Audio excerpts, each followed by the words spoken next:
কেন্দ্ৰীয় মন্ত্ৰালয়ৰ 6জনীয়া দলৰ সৈতে অভিভাৱক মন্ত্ৰী বিমল বৰা আৰু মন্ত্ৰী কেশৱ মহন্তৰ বৈঠক শিৱসাগৰ জিলা আয়ুক্তৰ কাৰ্যালয়ত অনুষ্ঠিত হয় এই বৈঠক জিলা আয়ুক্তৰ কাৰ্যালয়ৰ সকলো বিভাগৰ বিষয়া সভাত উপস্থিত থাকে বান বিধ্বস্ত শিৱসাগৰৰ সকলো দিশ পৰ্যবেক্ষণ কৰে কেন্দ্ৰীয় প্ৰতিনিধিৰ দলটোৱে শিৱসাগৰ জিলাত বানত 31 জন লোকৰ মৃত্যু 3 জন সন্ধানহীন হৈ আছে 20520 জন লোকক উদ্ধাৰ কৰা হৈছে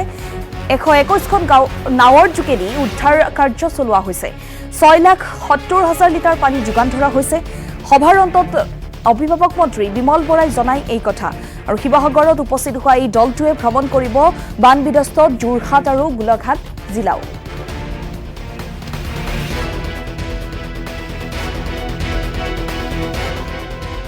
ভাৰত চৰকাৰৰ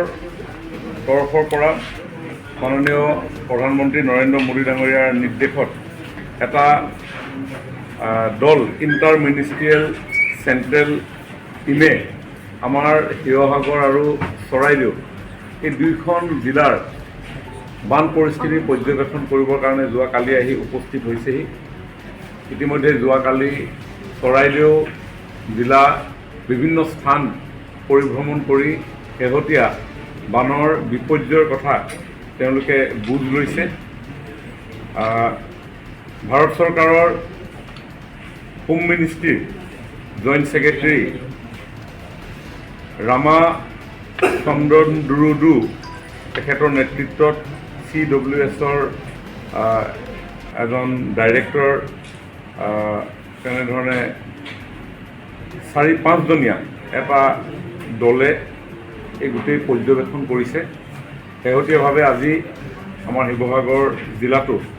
আমাৰ জিলা আয়ুক্তৰ সভাগৃহত জিলাখনৰ বান পৰিস্থিতিৰ সম্পৰ্কত বিভিন্ন ধৰণৰ বিষয় আমি তেওঁলোকক অৱগত কৰোঁ আৰু এতিয়া তেখেতসকল জিলাখনৰ বিভিন্ন স্থানত পৰিভ্ৰমণ কৰি গোটেই বিষয়টো বুজ ল'ব।